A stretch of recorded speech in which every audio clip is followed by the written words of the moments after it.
நண்பர்களே, இப்ப நிறைய வீடியோ பாக்குறோம். ஒரு வீடியோ பார்த்தோம் 15 அதாவது 15 வருஷத்துக்கு மாசம் 15,000 ரூபாய் போட்டுட்டு இருந்தா உனக்கு வந்து 15 வருஷத்துக்கு 1 கோடி வாங்கிடுவேன். நிறைய 30 into 30 10 into 10 into 10 இது இதெல்லாம் போட்டு மக்களை குழப்பிக்கிறாங்க. சமீப நண்பர் நம்ம உறவு பையன் பார்த்தேன்.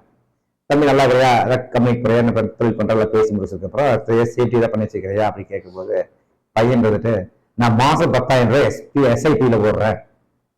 அது எஸ்ஐபி என்னப்பாங்கன்னா சிஸ்டமேட்டிக் இன்வெஸ்ட்மெண்ட் சொன்னாங்க. நான் இதுல பார்த்தேன், யூடியூப்ல பார்த்தேன், ஷார்ட்ஸ்ல பார்த்தேன், எனக்கு அதனால பிடிச்சிருந்தது, அந்த கம்பெனிலேயே கூப்பிட்டு போட்டுட்டேன், அவங்க கிட்ட போட்டுருக்கிறேன் அப்படின்னு. அவன் மேல அவங்க கூட பேசும்போது அவன் வந்து வாடகை கொடுத்து, வீட்டுக்கு வாடகை கொடுத்து, மற்ற செலவுகள் பண்ணி எல்லாம் பண்ணிட்டு ஒரு சில மாசங்கள் வந்து இந்த 10,000 போட முடியலன்னா அதை வெளியே கட்டிக்கவே போடுறான்.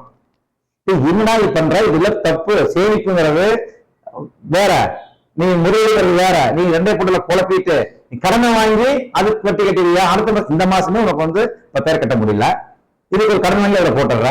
அப்ப அடுத்த மாசம் நம்ம வந்து இதே ஸ்ட்ராட்டஜி வரும். அது போக இந்த 10,000 சரி ஸ்ட்ராட்டஜி இருக்கனால உனக்கு விலக்கி வச்சு இன்னைக்கு வாழ்க்கையில ஜாலியா இரு, சந்தோஷமா இரு. இது அடிப்படை தேவைகளை பூர்த்தி செஞ்சுட்டு மிச்சம் காசு சேமிப்பு வேற, முதலீடு வேற. முதலீடுனா ஒரு பணத்தை வச்சு போட்டு அதெல்லாம் நமக்கு இன்கம் வரணும், அந்த மாதிரி கொண்டு போகணும். சேமிப்பு வேற ஆத்திர அவசரத்துக்கு நம்ம தேவைக்கே வச்சுக்கணும். இதை விட்டு போட்டு இன்னும் 15 வருஷம் வச்சு நாளைக்கு யாரு இருப்பான்னு இருக்க மாட்டாங்க, யாருக்கு தெரியும். என்ன திடீர்னு கொரோனா வந்தது, அப்படியே நம்ம மக்களை 3 வருஷம் பேக், அதாவது பல பிரச்சனை ஆயிடுச்சு இந்த கொரோனானால.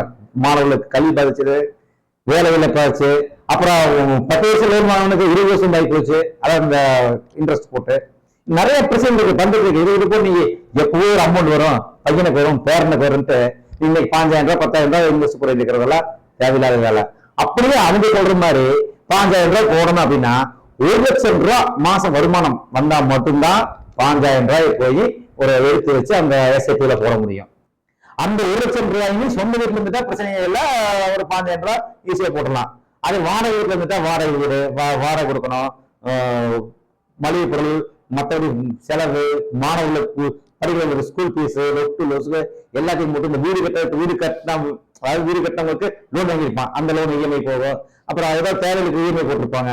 இது எல்லாம் போக 15,000 ரூபாய் கொண்டு போய் போடுறதுன்னா மிச்சம் இருந்தா போடலாம், தப்பு கிடையாது. அவன் யாரையுமே வந்து சேமிக்கணும்னு சொல்ல கிடையாது. ஆனா ரிஸ்க் எடுத்து ரொம்ப சிரமப்பட்டு கஷ்டப்பட்டு ஒருத்தவங்க சொல்றாங்க, அவங்க ஆய்வு பண்ணி சொல்றாங்க அப்படி பண்ணலாம், அவங்க சொல்லுவாங்க. அவங்களுக்கு வந்து நீங்க போட்டீங்கன்னா அதுல ஒரு கமிஷன் போகும். அவங்க பேசிட்டு போயிடுறாங்க. நம்ம மிஸ்அப்ரோச்சன் சொன்ன மாதிரி பேசி போட்டு போறதுனால எல்லாம் அவங்களுக்கு இல்லை கிடையாது. அவங்களுக்கு லிங்க் கொடுப்பாங்க, அதுல போய் மாசம் பணம் கட்டணும். 15,000 கட்டினீங்கன்னா 5% வரைக்கும் அவங்களுக்கு ஒரு கமிஷன் போகும். மாசம் போகும். நீங்க ஒவ்வொரு மாசம் 5,000 கட்டும் போது உங்களுக்கு கமிஷன் போகும். அவங்க ஒரு வியாபார உத்திகளை போய் பயன்படுத்துறதுக்கு, அவங்க பிசினஸ் டெவலப் பண்றதுக்காக அவங்க போற சொல்லுவாங்க. யாரும் காரணம் சொல்லுங்க, நிறைய கதைகள் இருக்கு. 1992 வந்து ஒரு 10,000 ரூபாய் சேர்ல கொடுத்து எனக்கு 5 கோடி ரூபாய் ஆயிருக்குன்னு சொல்றாங்க. ஆனா யாருமே அப்படி எடுக்க முடியாது, யாரும் பண்ண முடியாது. அந்த அளவுக்கு நம்மகிட்ட முதலீடு காசு கிடையாது. இதெல்லாம் யோசிச்சு ஒரு முதலீடு பண்ணுங்க.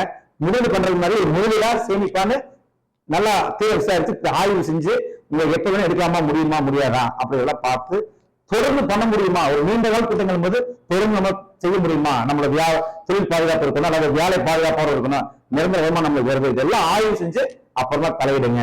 இல்லைன்னா போட்டதுக்கு அப்புறம் பாதியில கஷ்டப்பட்டு இருந்தீங்கன்னா அதுக்கான சர்வீஸ் சார்ஜ், அந்த சர்வீஸ் பிடிச்சிருவாங்க. பணம் திருப்பி வாங்குறதுக்குள்ள ரொம்ப கஷ்டமாயிடும். கவனமா முதலீடு செய்யுங்க. உங்கள் பணம் உங்களுடையது, வேஸ்ட் பண்ணிடாதீங்க. இந்த மக்களுக்கு புரியும் நினைக்கிறேன். நிறைய பேருக்கு உபயோகமா இருக்கும் நான் சொல்ற தகவல். பாருங்க, நம்ம வீடியோ பாருங்க, ஆதரவு தாங்க. நன்றி, வணக்கம்.